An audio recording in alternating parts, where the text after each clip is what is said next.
So Utah, are you okay with ruining the reputation of all cops everywhere? Guys, I think it's time we dust off the pitchforks.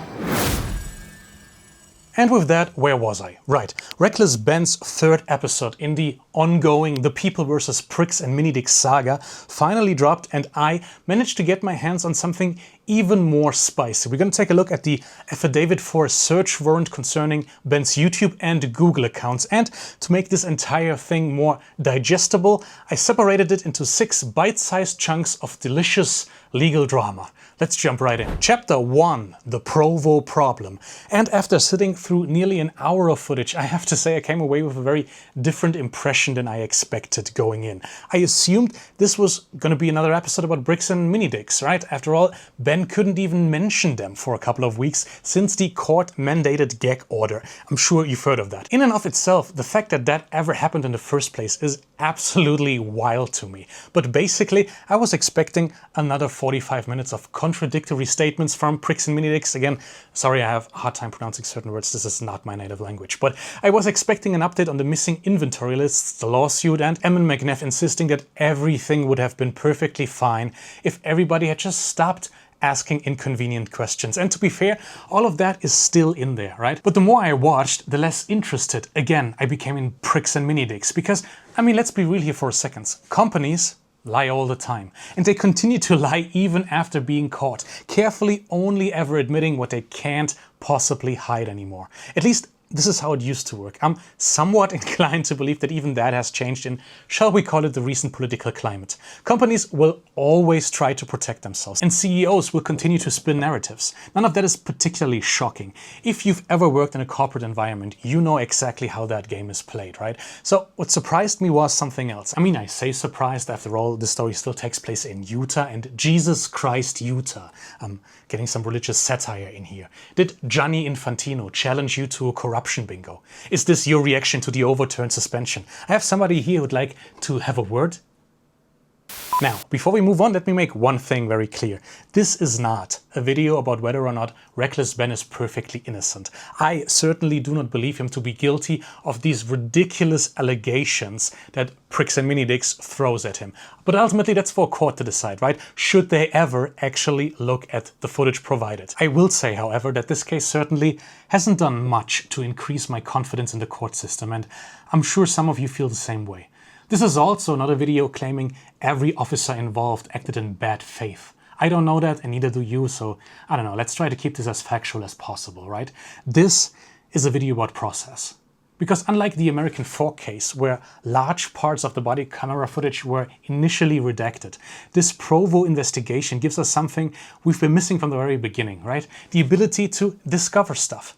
We can actually watch how this investigation developed. We can hear what officers were told. We can compare those statements with the footage Ben recorded himself and the stuff they handed to him. Luckily, they did. I think that's a great gift in this case. We're not so much arguing about rumors or second-hand summaries here. We needed to rely on these a lot before, because American Fork police officers really want to turn off their mics whenever possible. But here we're looking at the investigation itself, right? And I got very uncomfortable listening to some of these cops. You know, at the end of the day, we do want to help you guys so you're not having to deal with this fool. And I am not claiming I found the perfect smoking gun proving a conspiracy.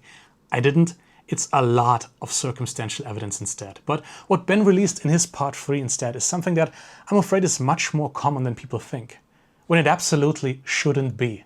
This has the potential to wipe out a ton of goodwill towards both the cops and the entire court system. Not that they had a lot of goodwill to go around in the first place. We get to look instead at an investigation here that at several points appears to stop asking whether a crime occurred and instead starts asking which legal code might fit the situation, which is obviously not how any of this is supposed to work. Let me just get one thing straight. I don't think the job of an investigation is to validate the first story it hears. It's to test competing explanations against the available evidence. Every contradictory statement should raise another question. Every inconsistency should trigger another interview. That's the entire point of conducting an investigation. And that's why we have to have due process. If your conclusion is already fixed before you examined all the evidence. You're no longer investigating. Because if the police stop acting as independent fact finders and start treating one narrative as presumptively true before having properly tested it, then we have a much bigger problem on our hands than just one messy Lego dispute. And I think that's exactly where this story starts to get interesting. So let's go ahead with Chapter 2, Creating a Crime. One of the things police officers are repeatedly told during their training is to avoid something called confirmation bias. Something I'm sure all of us have experienced, because the concept isn't unique to law enforcement, right? It exists throughout science or medicine, journalism, basically any profession where people are expected to make decisions based on evidence. And it's a very simple idea. Once you've formed an initial theory, your brain naturally starts paying more attention to information that confirms it, while quietly dismissing information that does not. Humans are hardwired to do that. We look for recognizable patterns in everything completely subconsciously. And it's one of the easiest cognitive traps to fall into, because it doesn't require dishonesty. In fact, you, me, all of us, we've experienced confirmation bias on a daily basis, and we have absolutely no idea we're doing it.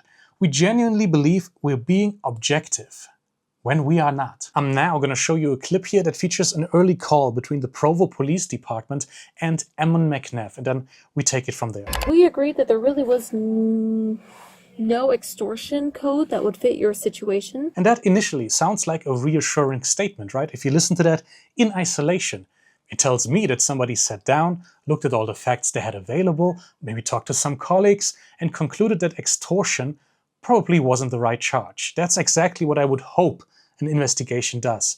You compare the alleged conduct against the statute, and if it doesn't fit, you move on.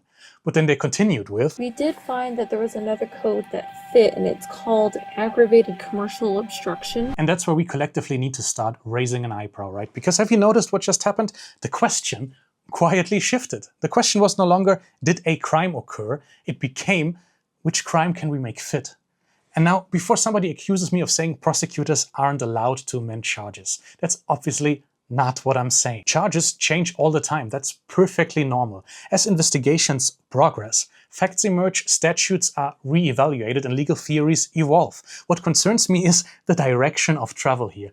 Ideally, the evidence leads you to the charge. Here, at least from the footage we've been shown, it sometimes feels like the desired outcome is established first, and then the legal justification is developed afterwards. That's not just bad practice. Police behavior like this erodes the entire foundation on which the legal system is built. Once you notice this kind of behavior in one of the Utah police departments involved, you start seeing it everywhere else throughout the investigation. The things that happened in American Fork are happening in Provo as well. Whatever evidence supported the original narrative, it was readily accepted. And whenever evidence complicated that narrative, it was treated as something that needed to be explained away rather than investigated further, right? And again, I'm not saying this is airtight proof of misconduct. It might just be confirmation bias. And confirmation bias rarely looks dramatic. Most of the time it looks something like this, right? Small assumptions, little shortcuts, and a growing confidence that you've already figured out what happened before you actually finished collecting the evidence. That's what made the rest of this footage so interesting to me, and I couldn't help but continuously ask myself, are these people simply the worst cops ever, or is there something nefarious afoot? I will say they don't seem bright enough to have masterminded a conspiracy. But they're still causing irreparable damage to the legal system, and I wonder, did anyone ever seriously investigate the possibility that the original complainants weren't telling the whole story? Or is it enough for Utah cops to just accept whatever their brethren tell them? That's where things become considerably more complicated. So let's move on to Chapter 3, the questions nobody asked. One thing you'll notice if you ever watch interviews with like experienced detectives, right? And if you're still here, I'm just going to assume you have, right? But it's that they rarely jump to conclusions. Good investigators are curious people. They assume they don't know the full story, and they ask questions until the facts either support or collapse their initial theory. That's what an investigation is supposed to look like, led by curiosity. And that's the concept I kept coming back to while watching the Provo footage. Because there are several moments where I found myself asking questions that nobody in the Provo PD break room seemed interested in asking. Take the inventory list. At this point, that list has become almost mythical. Everybody keeps talking about it, everybody agrees it's important, everybody seems convinced it exists, and yet nobody ever seems to produce it. Why are these cops not interested in that list? If somebody told me that they've been defrauded out of hundreds of thousands of dollars of property, and Ben told prosecutors this countless of times, the very first thing I'd want to see isn't another witness statement from the BAM corporate office, it's the inventory. What exactly is missing? When was it received? Who signed for it? What documentation exists? What serial numbers do we have? That's not some kind of legal obscure technicality. That's the foundation of the entire allegation. And yet, throughout this entire saga, the inventory list seems to exist in some perpetual state of, it's coming, we'll send it, our attorneys have it, somebody else has it, we'll get it to you later. When does later become now? Because without that documentation, you're asking investigators and eventually a court to work backwards from a conclusion rather than forwards from evidence. It's beginning to look a lot like collusion and obstruction, isn't it? And the same thing keeps happening all of the time everywhere else in this saga. When contradictory claims appear, I expect somebody, a grown-up, to say, stop, right? Stop this conversation right now and say, all right, let's verify this. Instead, those contradictions often just remain. One person says a lawsuit doesn't exist, another person later confirms that it does, one side claims documents are fake, another produces a court case number, one side says events happened in a particular order, video footage suggests something different. Those aren't minor inconsistencies. They're exactly the sort of issue an investigator should be trying to resolve. And that's what's shocking about this footage. At least it should be. Not that people disagreed. Of course they disagreed. Every criminal investigation starts with competing stories. What's shocking is how often the investigation appears satisfied with leaving these contradictions unresolved, while continuing to build the case anyway. Again, maybe there were follow-up interviews we simply haven't seen. That's entirely possible, I guess, and if that's the case, you know what? Great. Share them. I genuinely love to see them. But based on the discovery Ben has released, there are moments where it feels as though establishing the facts became secondary to moving the case forward. And if that's an unfair impression, then the obvious solution is transparency. Show the interviews. Show the evidence you have evaluated. Don't tell us, well, we haven't looked at the footage you submitted. Show us those contradictions and how they were resolved. Because if you're asking the public to trust the outcome of an investigation, people are naturally going to ask how the investigation itself was conducted. That's not hostility toward law enforcement, that's accountability. And in a case that just generated this much public attention, I think that's a perfectly reasonable expectation. But you know what, let's move on to Chapter 4, Prosecution. And let's jump right in with Ben asking the prosecutor handling the case a very simple question. Were you able to see the footage I submitted to the police of our interaction? Weeks ago at this point, Ben had handed in all of his footage of his first in-person interaction with Ammon McNabb. The one Ammon claims contained threats of arson and murder. And the prosecutor's answer, I have not watched it, no. Now, let's be fair, prosecutors handle a ridiculous number of cases, right? We know that. They cannot realistically watch hundreds of hours of body camera footage, surveillance footage, YouTube videos, phone recordings, every single time a defendant insists there's something important buried somewhere in the material. That's simply not how the justice system works. But this isn't hundreds of hours. This is the central piece of evidence. The entire dispute revolves around recorded interactions. Ben wasn't saying, go watch every video I've ever uploaded. He was saying the footage of the alleged crimes, that doesn't show what people claim it shows. Those are different requests, right? And that's what I find difficult to reconcile. Throughout this case, we've repeatedly heard that Ben manipulates footage, that he edits things out of context. He creates misleading narratives. And fine, maybe he does. That's a perfectly legitimate concern. But if your position is that the footage is misleading, the obvious next step is to watch the original footage. Otherwise, how do you know? You can't simultaneously argue that somebody's evidence is unreliable while also deciding it isn't worth examining. That's backwards. And this isn't really about Ben anymore. Imagine this were any other defendant. Imagine somebody accused you of making criminal threats. You respond by saying, I recorded the entire interaction. Wouldn't you expect somebody in the justice system to at least look at that recording before deciding whether the case should continue? Now, maybe somebody else in the office watched it. Maybe an investigator reviewed it and summarized it. Maybe there are internal discussions we simply don't have access to. All of that is possible. Still, I'd like to hear a statement concerning that. I'd like a statement saying, we have looked at everything. But based on the discovery we've seen, the prosecutor himself openly acknowledges that he hasn't personally viewed the evidence Ben considers most important. And whether you think Ben is guilty, innocent, or, I don't know, somewhere in between, I think it's fair to ask whether that's enough. Because no justice system is supposed to operate on competing summaries of evidence. It's supposed to operate on evidence. And if video footage exists that allegedly captures the very conduct underlying the criminal charges, it strikes me as entirely reasonable to expect that somebody making charging decisions, or at the very least somebody advising those decisions, has actually watched it. That isn't setting the bar unusually high, neither for Utah nor for California. If anything, it feels like the absolute minimum we'd want from a system that's deciding whether somebody should face criminal prosecution. So let's dig a little deeper in Chapter 5, Building the Narrative. One of the reasons I wanted to spend so much time discussing investigative procedures is that those procedures, they exist for a reason. They protect us from one of the oldest mistakes human beings make: confusing a story with reality. The moment we think we know who the villain is, right, our standards, they start changing. Evidence that supports the story suddenly feels stronger than it actually is. Evidence that contradicts the story becomes suspicious.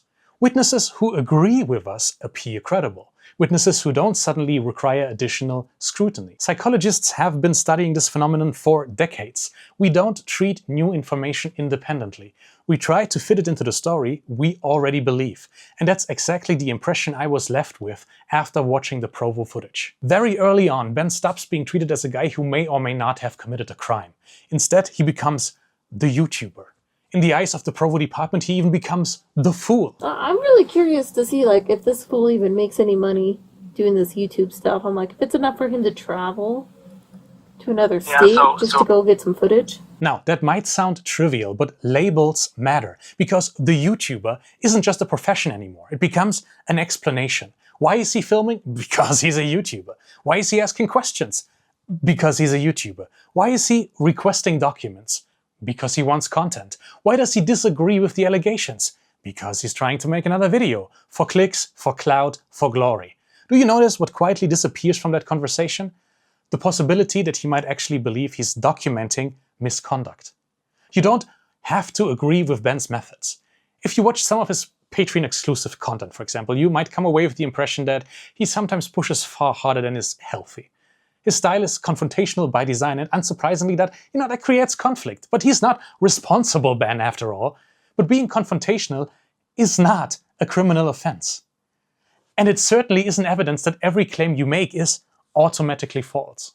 Those are two completely separate questions. One concerns personality, the other concerns facts.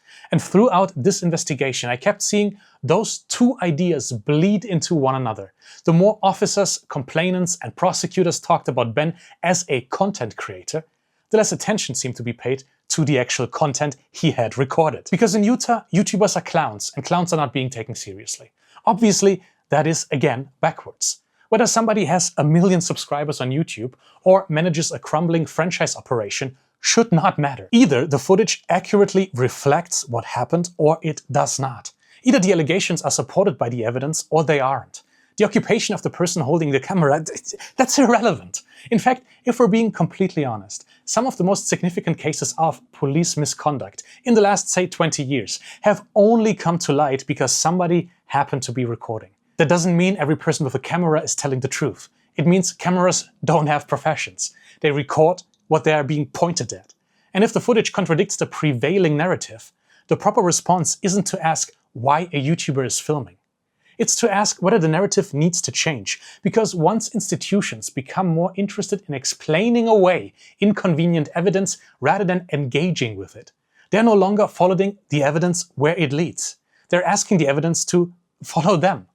And that's a very dangerous place for any investigation to end up, because it messes with Chapter 6, The Standard.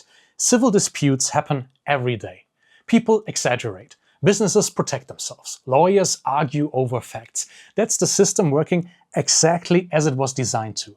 The moment the police becomes involved, however, the standard changes. Law enforcement doesn't exist to validate one side's version of events. It exists to independently determine what happened.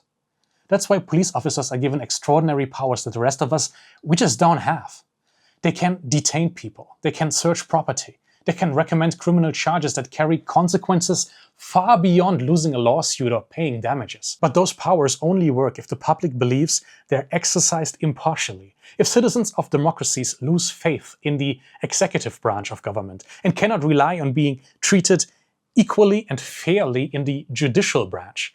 They lose faith in the entire system, especially if the legislative branch does nothing to combat such behavior. This is not a US problem. It's the core problem of democracy. We only have a state if we all believe in it. Eroding this belief is damaging the foundational structure of any democracy. That's why investigative procedure matters so much. Every single safeguard we've talked about throughout this video exists to protect that impartiality. Follow the evidence, test competing explanations, challenge your own assumptions. Look for information that disproves your theory, not just information that confirms it. None of that guarantees you'll reach the correct conclusion, right? Investigators are human beings after all. Human beings, we make mistakes. That's unavoidable.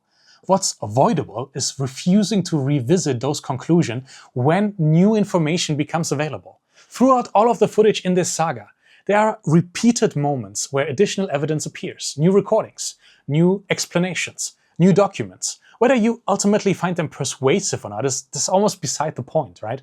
The important question is whether they meaningfully changed the direction of the investigation. And from what we've been shown, I struggle to see that they did. Instead, this case often feels as though it's moving in one direction regardless of what new information enters the picture. Again, maybe we're missing some pieces, right? Discovery is rarely the complete story, and I want to acknowledge that. There may be interviews, reports, or evidence that simply has not been released publicly. If that's true, then I'm perfectly happy to revise my opinion when those materials become available. That's due process. But based on what's currently in the public record, I think there are legitimate questions about how this investigation was conducted, especially in the light of this. For some reason, the Provo Police Department suddenly feels the need to verify Ben's identity, which, on its face, I guess that's reasonable. If you're investigating someone for alleged criminal conduct, you obviously want to establish who that person is. I don't have a problem with that. What I do have a problem with is Detective Medina Dore, who apparently has a whole lot of dirt on her, including being sued in a wrongful death case right now. If you're interested in a video about that, let me know down below. But this Detective Medina Dore now goes and subpoenas Google for access to all of Ben's accounts, including his YouTube, his Gmail, his Google Drives. That includes his name, addresses, recovery email addresses, phone numbers, logging history, IP addresses, Google Maps timeline, location history, Google Drive data, and essentially any other information Google has that might help law enforcement identify the account holder and reconstruct where he had been. Now, these digital search warrants, they're fairly common. Investigators seek that kind of information all the time, especially when they're dealing with somebody who they believe lives out of state. In and of itself, I don't think there's anything particularly controversial about asking Google for identifying information if you've established probable cause. And Google will and always has complied. The question for me is, have they established probable cause? And they name the crimes Ben has allegedly committed. They are attempted theft by extortion and commercial obstruction. How is that a serious enough crime to justify this invasion of privacy, this extreme invasion of privacy? Where is the evidence that justifies charging Ben with either? For attempted theft by extortion, you need to make a credible threat to harm someone, damage their property, or ruin their reputation with the specific intent to unlawfully obtain money or property. Did that happen? Where? When? Show us that evidence, right? Yeah, also I thought extortion didn't fit. What happened to this? We agreed that there really was no extortion code that would fit your situation. And commercial obstruction, that only exists in Utah in the first place. And under Utah Code section 76-9-113, now renumbered as 76-10-2402, commercial obstruction is committed when an individual unlawfully enters or remains on business premises with the intent to interfere with the employees, customers, or operations of the business. That's just fancy trespassing. And it's not true. They didn't break in, they didn't steal anything, they were polite and reasonable, and they left when they were asked to leave. It's all in the footage. Provo PD, watch the freaking video. And it's this contrast that really gets me going, right? Throughout this investigation, there seems to be an almost unlimited appetite for gathering additional evidence from third parties while showing remarkably little curiosity about evidence that was already sitting right in front of them. Ben repeatedly tells investigators that he has footage. He tells prosecutors they should watch the recordings. He points them towards evidence that he believes contradicts the allegations being made against him. And by their own admission, that footage wasn't meaningfully reviewed before key decisions were made. You are ruining democracy, guys. What is wrong with you? Evidence doesn't become less valuable simply because you don't like the person who collected it, because they're a fool, because they're a YouTuber.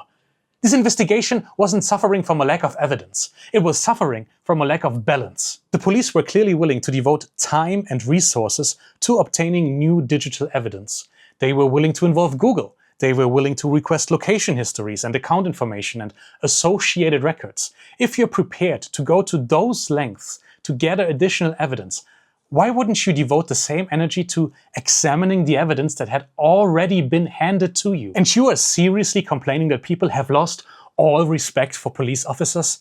I suggest doing your freaking homework. It's conclusion time, gang. Ultimately, this is a story about trust. Every functioning society depends on institutions that people are willing to trust. We trust courts because we believe they'll hear both sides. We trust prosecutors because we believe they'll evaluate evidence objectively. We trust police because we believe they're trying to discover the truth, rather than simply confirming the first allegation that lands on their desk. That trust is incredibly valuable, and it's also incredibly fragile. If you trust me to continue to entertain you in the future, I'd appreciate it if you left a sub down below and helped the algorithm by liking this video. Thank you. You see, the reason I become cynical about institutions, and I very much want to include me in that isn't usually because they witness spectacular corruption. Most of us will never encounter that.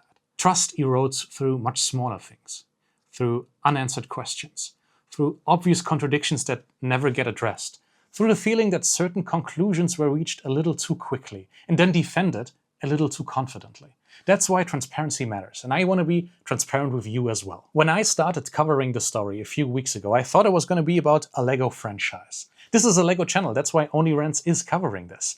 We're here to rant about missing leg side printing on expensive minifigs. We're not here to negotiate the end of Western democracy. That said, these videos, they do get way more views than, for example, Lego reviews. And I want to make more of what you want to watch. So please sound off in the comments. Do you want more, say, Lego adjacent stuff that leans more into video essays? Will you watch an unnecessarily deep dive into Lego monsters with a focus on hidden side and monster fighters, for example? Do you want me to move away from Lego entirely? Should I maybe start a second channel to do that? I'm thinking about all of these things right now, especially in the light that, you see, the channel has only about a year left before it needs to start supporting itself. Speaking of, thank you so much to my channel members and Patreons Luke Highwalker 8900, Fridge and MPE25. If you'd like to support yourself, all the links and buttons are down below, and keep in mind, you'll get access to all of my BDP instructions going forward if you do, starting with this Athena Books pop-up store. I'll see you very soon, and never forget, du bist gut genug. Welcome to my ant card. This is just a hangout. Yeah, I'm a crank that shit. Bro, that's so damn loud. It's nothing but a little intermission. Enjoy these soothing bars of utter indecision. Buddy people, you can trust me. It's an ant card. I know all those fire jokes and get you saying hard. It's an ant card. This shit ain't some voodoo, bro. I know you want to stay, but it's time for you to go.